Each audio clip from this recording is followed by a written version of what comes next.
Hello everybody, welcome to the Gorlitz High Performance Garage channel. It's early Saturday morning and it's the Saturday before Christmas. I don't know the date.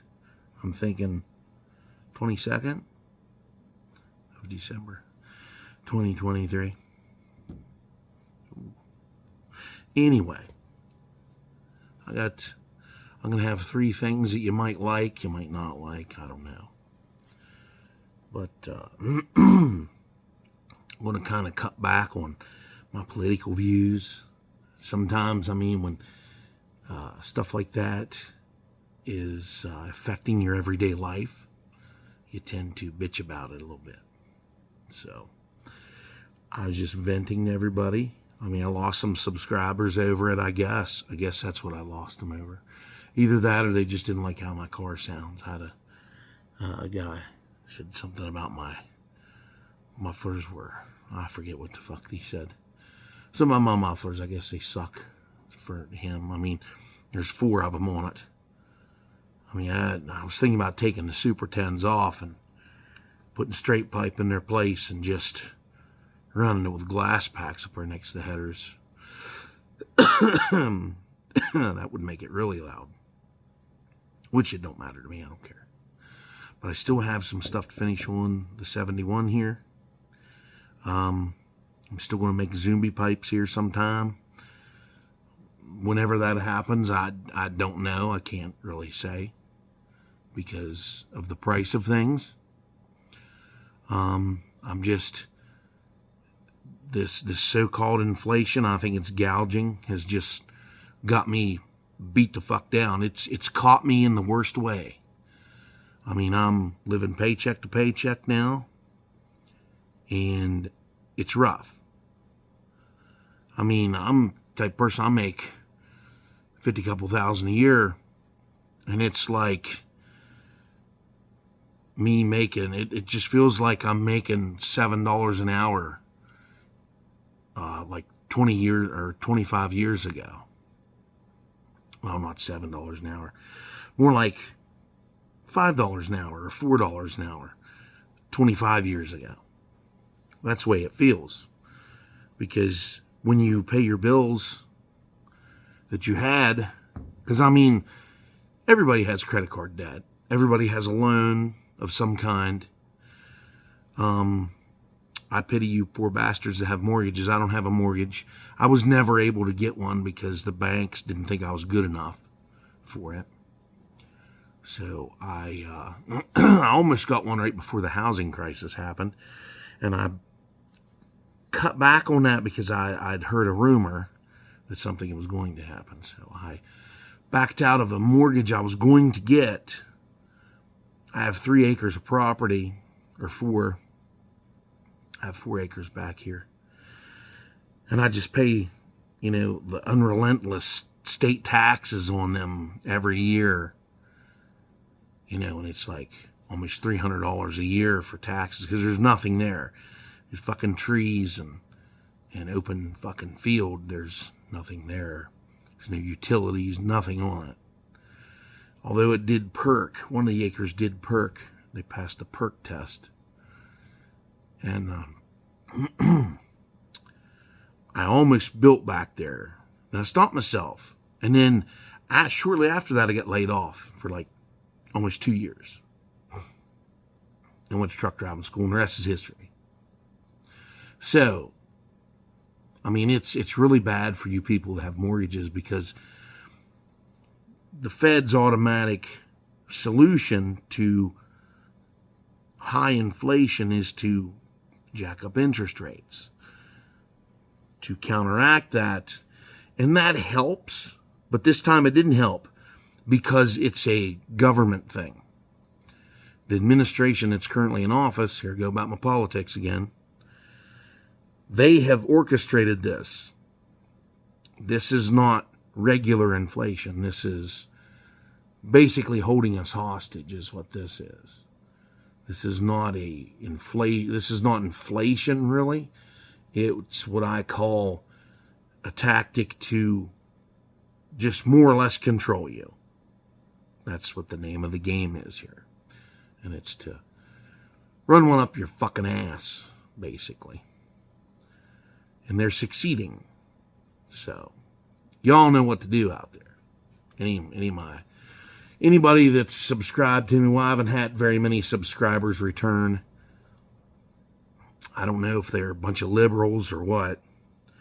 But usually liberals don't like muscle cars, so they don't like spinning tires and polluting the environment, because we just pollute. But in all reality, though, the carbon is good. It's good for the planet. It's good for everybody. So taking that away will be disastrous. It will be the end of civilization and humanity as we know it. It will kill everything. Because you can't thrive. If the planet can't grow anything, you can't thrive. Just be like setting us loose on Mars. There's nothing there but dirt. There's signs of water, so they say. I don't know how real that shit is. I don't know if they actually sent something there or if they're just bullshitting us. And they got a set out there in fucking Yosemite National Park running a goddamn rover around pretending it to be Mars. It's like I don't even think the moon landing was real, because who was that guy that stayed behind to film them taking off from the moon's surface? That poor guy's still up there. He's dead now. If they left a guy there, stay behind. Hey, I'll stay behind. My sister's crazy-ass dogs, if you can hear them cocksuckers howling up there. They're fucking crazy cocksuckers. I'm telling you. But anyway, I'm going to try something a little bit different with the vehicles here. So, we'll see that in just a minute.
There you go. Whew. Had to open up a door. Yeah, it's pretty funny. Let me see your fucking electric car do that shit. Dumbasses. But anyway, everybody,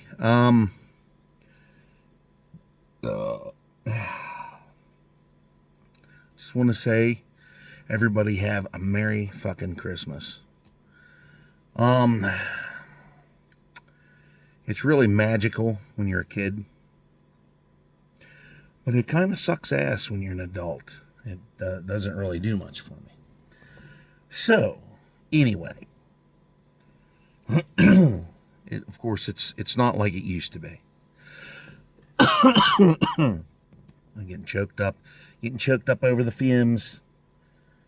It smelled like poo in here. I had to start one of these. Well, I started both of them. What the fuck? Started them both up. So, yeah. And also, I have another electric car fuel discovery video coming up, and it is. It's all right. I mean, I don't get a lot of views on that. So that's why I kind of tie the Chevelle and the C20 up on it. That's why I do that. I do that shit. So we can get a couple more views on the mining thing, because mining is a very, very critical thing that everyone takes for granted. And it's absolutely 100% necessary in order to keep thriving and surviving as a race. We need mining. Everything you have has came from the planet. Nothing you have has came from a different world, maybe a different country, but all in all, mining is something that is absolutely necessary in order for us to thrive, not only survive. And you have crazy ass administrations wanting to do away with that. And it's impossible, because you can't have a refrigerator without mining. You can't have a vehicle without mining. It all comes hand in hand. We have to mine coal. We have to drill for oil. We have to frack for natural gas. Natural gas is 110% of the United States heating source. Not just for cooking, it's for heating. Every town I am close to around here operates off natural gas in some form, whether it's to run their AC units in the summertime or whether it's to run their heating in the winter, because we have pretty harsh winters around here. They've been more bitter cold than like snow accumulation here lately, in the last couple of years. And they've been kind of unseasonable. They've been kind of like, you'll have a month of real nice weather, then you'll have a month of shit. And then there'll be a cold spell for like 3 days. It'll get like well below zero. And it's crazy just how it changes. But that's what happens when you live, in the mountains. It's the weather. The weather isn't necessarily unpredictable. It is just, it can change very fast. But we need all these things in order to survive. It's why they call it the circle of life. It just comes around. It's a vicious cycle of, we have to mine for materials. We burn coal, we make electricity, we use that electricity to live our lives. Some of us heat with it. Everybody uses it for lights. And the trouble is, when you add something to a 50-year-old grid that hasn't been changed since the 70s, you can't tack on extra things like electric trucks and electric automobiles. You can't do this kind of stuff because it just isn't feasible. It's not going to handle it. And the next step for it to be feasible would be to have rolling blackouts. Because if you take coal out of the picture, you're going to have blackouts. I don't care who you are, what your name is. Unless you have shitloads of money hanging out of your ass, it'll turn into a power crisis, is what it's going to turn into. And right now, the power company, they jack up your rates. They charge whatever they want because there's no competition. You can't buy your electricity off another company because, they use the lines. I mean, you would have several different lines out there if that was the case, if there was competition for Potomac Edison around here. In West Virginia, they call it in West Virginia, Mon Power. PA, I think it's Penelec. And it's had several names here. First Energy, Potomac Edison, all kinds of fucking different names. I mean, they can change their name all they want, but they're still bullshit. They're still a crock of shit. But speaking of the weather around here, I just have one crazy story to tell you. Back in, let me see, what year was it? It was 1995. We had a bad winter storm here. It was, something in my pocket, a light. Anyway, we had a bad winter storm around here. And it was, I'm trying to think of what month it was. I think it was in between Thanksgiving and Christmas. But don't quote me on that. But anyway, we had a bad storm. And we had a couple of feet of snow, which wasn't really that bad. But what happens is the wind kicked in. We had like 70 mile an hour winds. That's normal for around here in the wintertime. When a storm rolls in, it gets windy, and you have wind gusts of up to 70 miles an hour. Now, these wind gusts, they didn't knock our power out, which surprised me. That didn't happen because back then, the power company used to hire contractors to trim all the tree limbs and stuff away from the lines. So they were pretty frequent out around here, and they were pretty good about that in the past. But anyway, goes to show you how quickly the weather can change. Now, a majority of Garrett County here was closed up because of this storm. Road crews couldn't keep up with it. The more they plowed, the worse it got. They throwed salt. They just couldn't keep up with it. It was to the point where they pulled their crews. Their crews parked their equipment wherever the fuck it was. And they said, we're done. Coming to get you. They picked all their crews up. They took them home. We were stuck in the house down here, I want to say, for 4 days. We were down here for 4 days.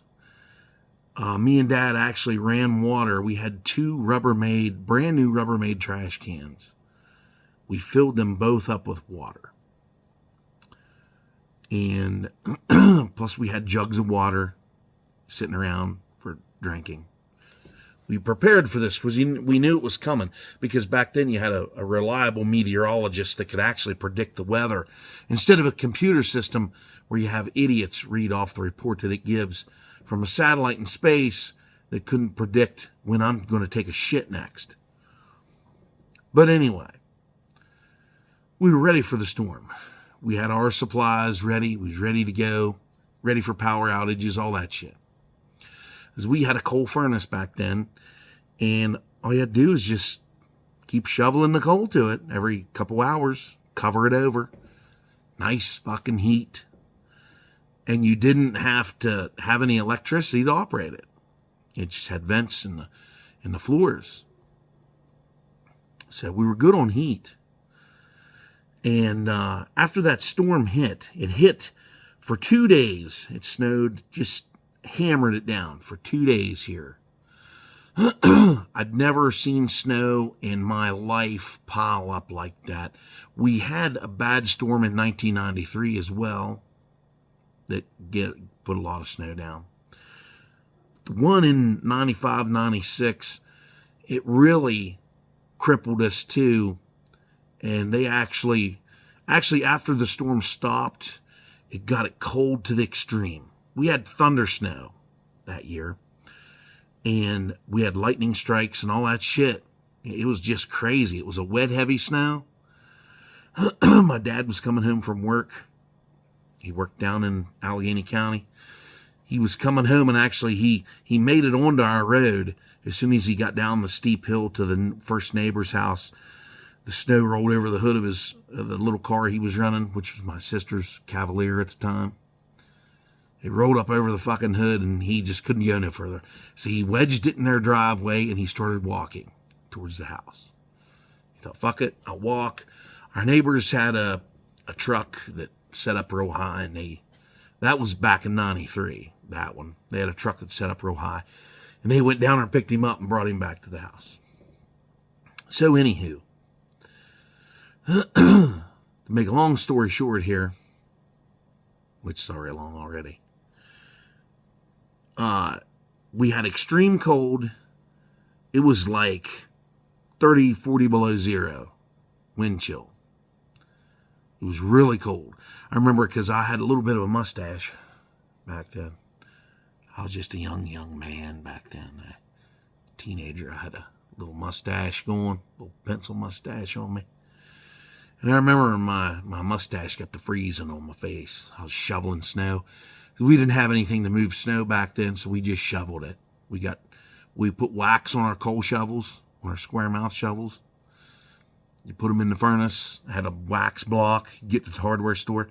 Just wax them babies down. The snow didn't stick to the shovels. That's how we got the snow off of them all the time. We shoveled the walks. We shoveled the driveways. And then the county came through with a front end loader. I think it was a 980 Cat. Came through and opened up all the roads with this thing. Then they had the grader out. Well, they didn't open all of them. We lived close to the roadmaster then. And he made sure our road, because it runs straight through, there's no dead end, he made sure that we could get out. But we get out to nowhere, because after you get up to Route 40, it was still closed. It was drifted shut everywhere. You couldn't go anyplace anyhow. But then a couple days passed. I went over to my neighbor's here. He had a little Ford Escort back then. And we decided, the sun was shining and it was decent.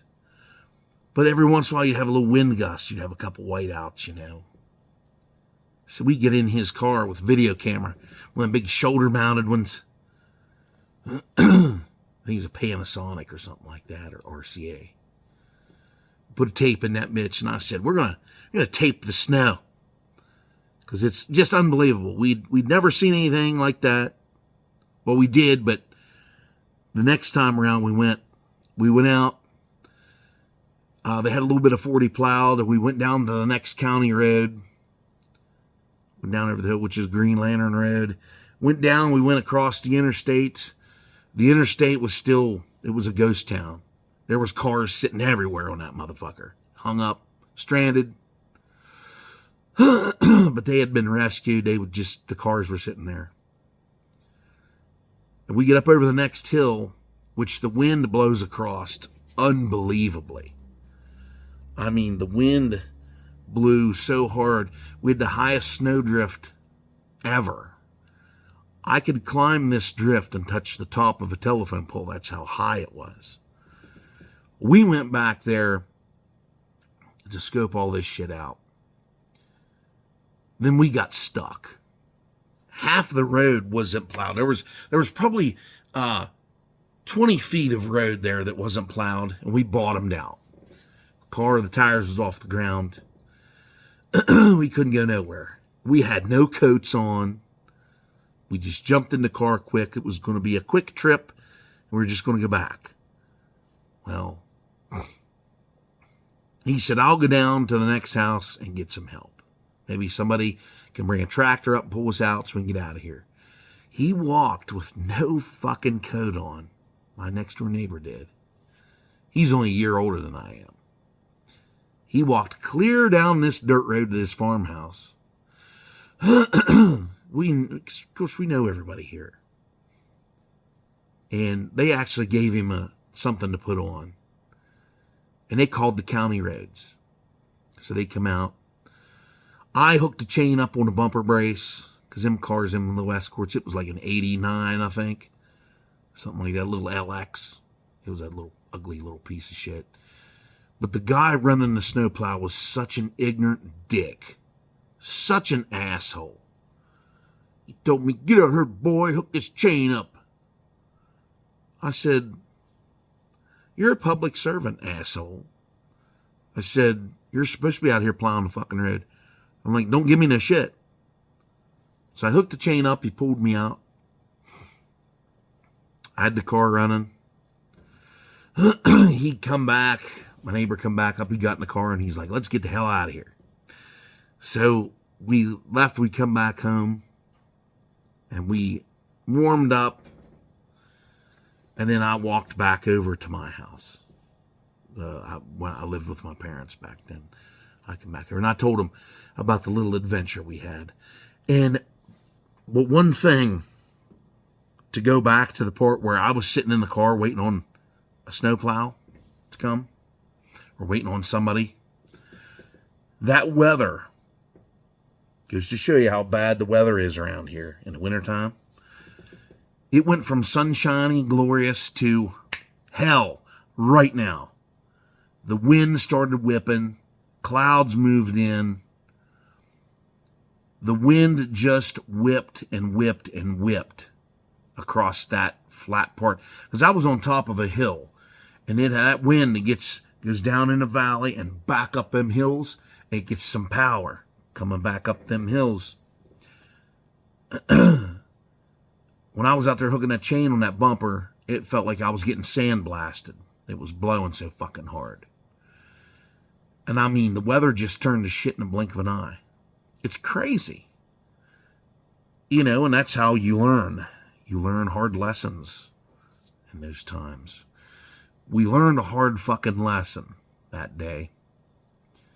And I told him, I said, let's not fucking do this again. Because when I was sitting there in that car, a cousin of mine came out the road. Because there's a fork in the road out there. It veers off to the left and the right. And he was coming from the left side, and he had a Mustang, an 84 or 85, maybe even been an 86. It was a 5.0 GT. And he made it up that steep-ass fucking hill and got there on the top. He was in front of me. And he saw that he couldn't get through. I was blinking the lights at him, saying, hey, I'm stuck. And that's the worst situation you could be in, is to be in a car stranded in a winter storm. That is a potentially dangerous situation because you have a tailpipe on your car that's going to get blocked by snow.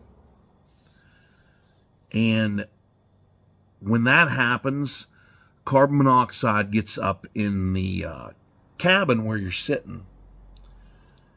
And what ultimately happens is you start to hallucinate on it, breathing the fumes, and you pass out, then you die.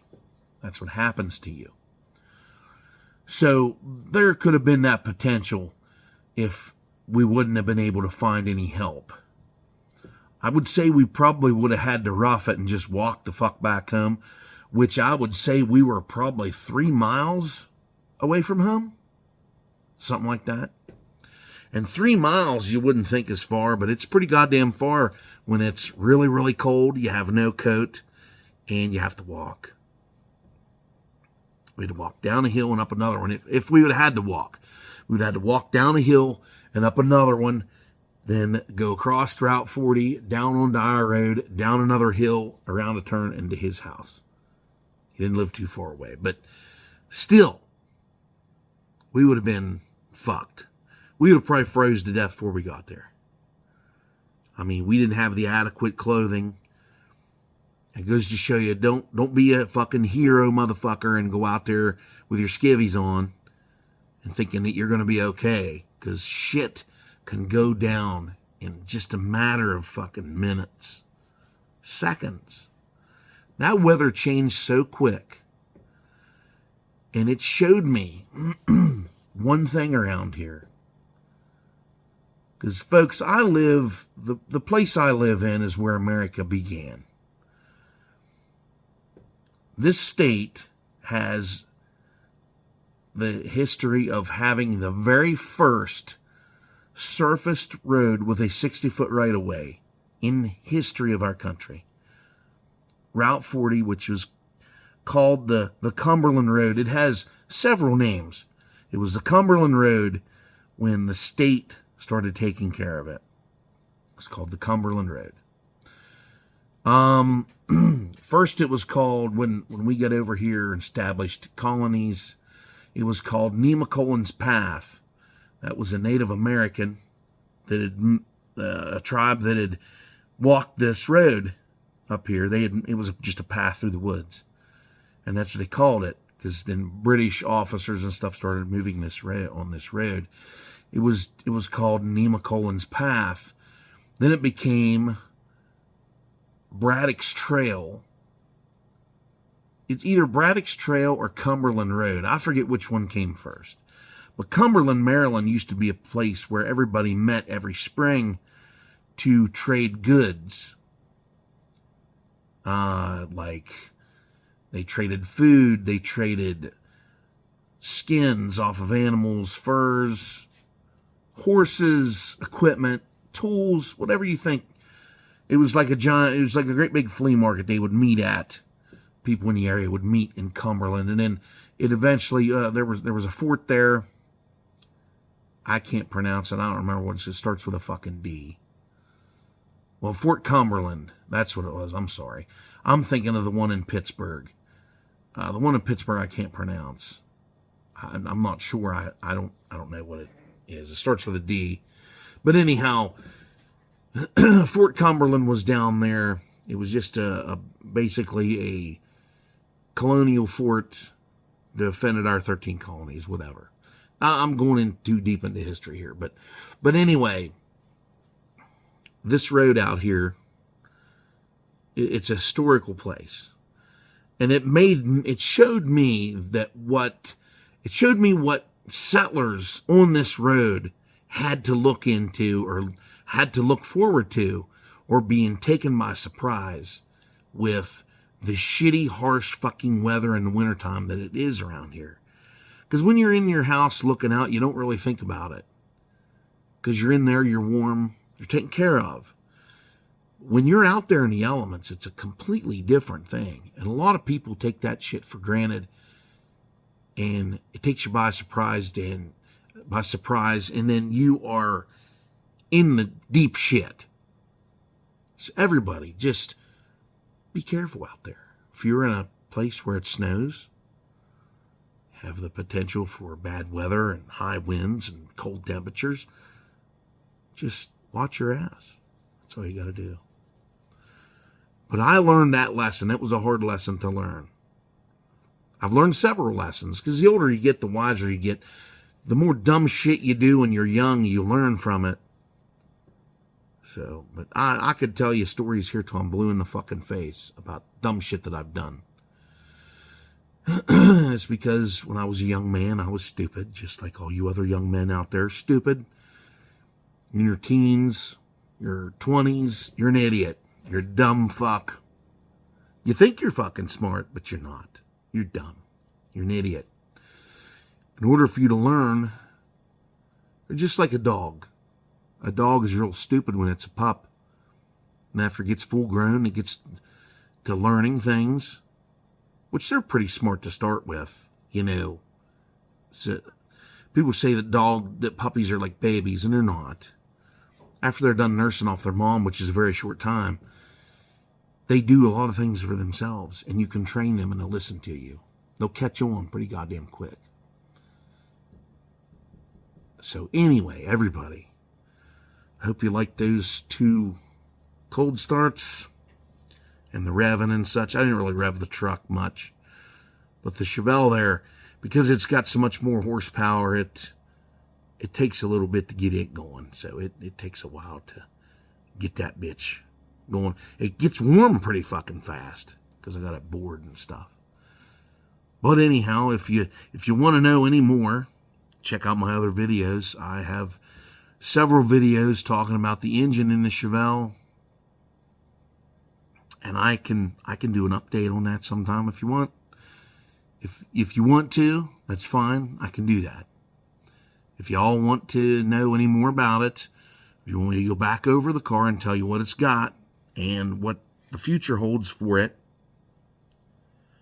depending on how the cost of things go, I'll do a video on that.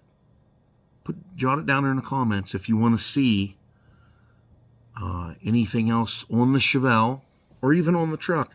I don't know a lot about the truck because I more or less revived it. It still has the same engine in it that was in it that somebody else put in there, and I just basically built a bed for it, buffed the paint out on it, cleaned it up, put some interior in it, and tires on it. That's basically all I did to it. And I changed oil in it. I tuned up the engine. I've put 3 or 4 distributors in it. Carburetors, you name it. It's had several things done. But you can see the transition in my earlier videos. Especially the bed build. I wish I had that bed build in one big long video instead of those different parts, because I didn't have no editing shit back then. So, but anyway, if you want to see all those videos, feel free to look back through the old shit, check them out. It's all there on my channel. I have over 300 videos on here.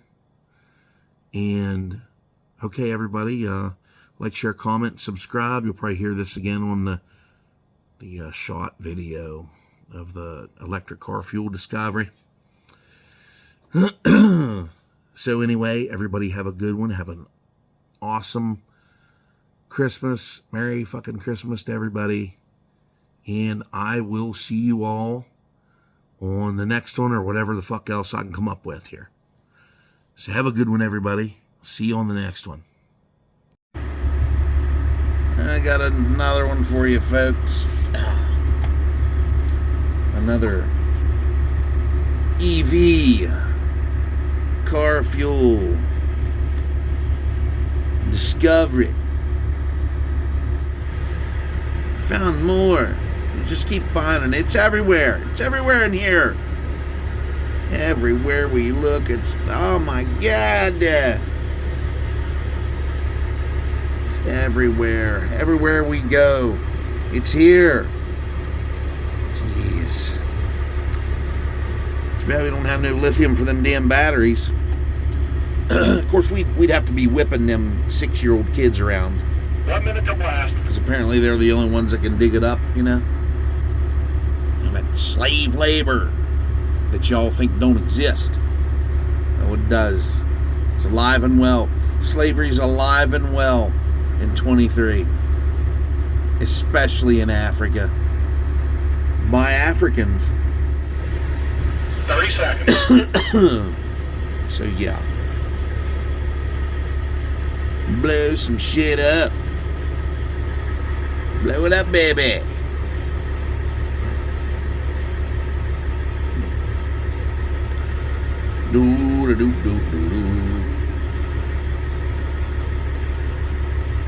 Boy, it's my last day of work for the week. I'll be off for 3 whole days. Can't believe it. Here we go. Here you go, hippies. Watch this. Watch this shit.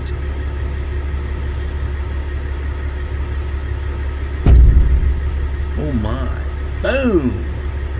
Boy, that was loud.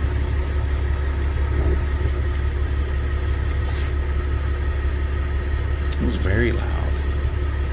Kaboom.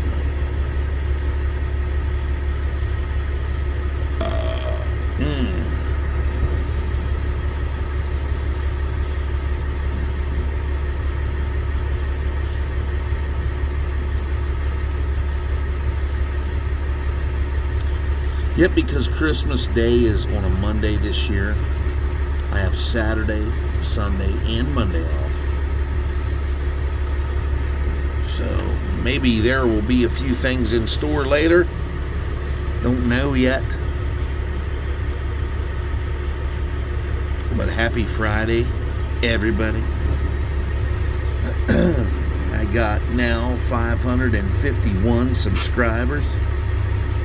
Very thankful for that shit.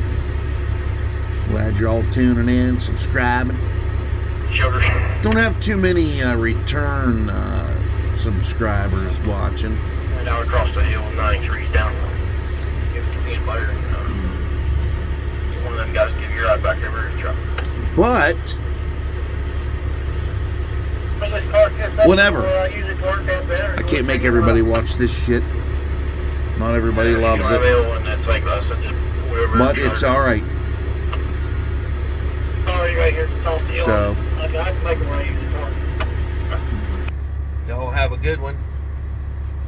And I might have some shit to add to this video, probably. I'm going to post it right away. Probably wait till Sunday to post it, probably. So, everybody have a good one. And I'll see y'all on the next one. Like, share, comment, subscribe.